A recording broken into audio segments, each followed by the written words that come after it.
తమ్ముడు,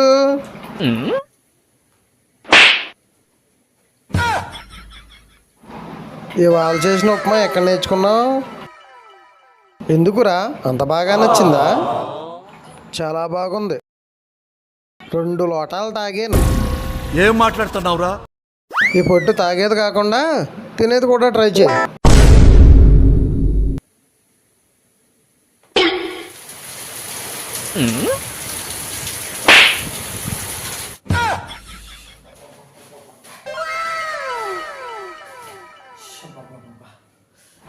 మన పక్కింటి ఆయనకి పిచ్చి ముదిరినట్టుంది.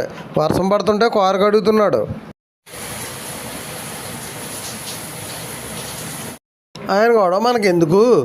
ఆ గొడుగు ఎలాగ ఇవ్వు, నేను వెళ్ళి మొక్కకు నీళ్ళు పోసేస్తాను. అరే ఏంట్రా ఇది? నేను పోసి వచ్చానులే, పని చూడు.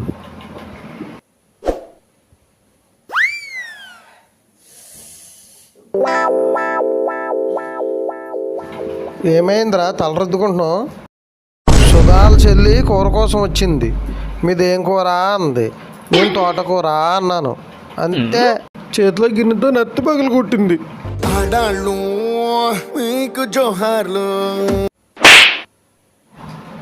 దొంగ మొక్కుంది.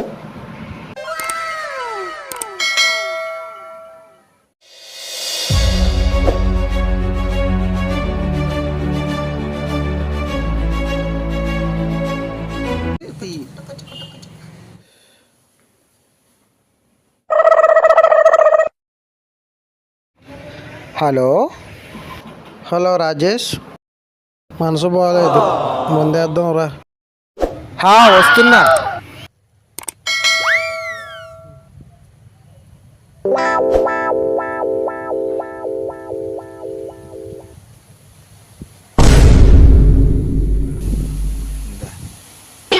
ఏంట్రా ఈ టైంలో మందు?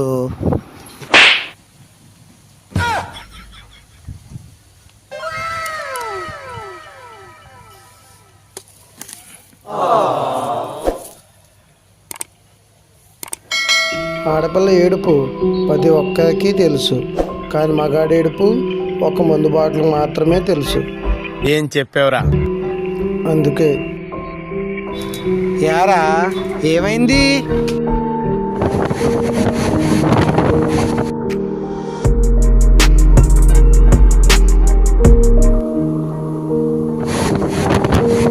ప్రియా.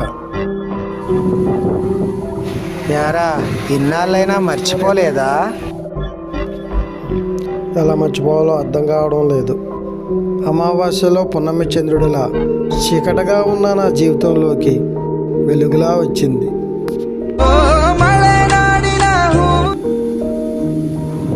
ప్రేమలో ఉన్న మాధుర్యాన్ని నాకు పరిచయం చేసి మళ్ళీ నా జీవితంలో అమావాస్య తప్ప పున్నమి వెలుగు లేదు అని చెప్పి తను వెళ్ళిపోయింది. తను లేదు అంటే భరించలేకపోతున్నాను. తను లేకుండా జీవించలేకపోతున్నాను. అలా అంటే ఎలారా? భూమి మీద ఎవరూ శాశ్వతం కాదు. కాస్త ముందు వెనక అంతే. మీ అన్నయ్య గురించి ఆలోచించు. వాడికున్నది నువ్వు ఒక్కడివే. వాడి కోసమే నేను ఇంకా బ్రతుకున్నది. సరేలే, బాధపడకు, పద.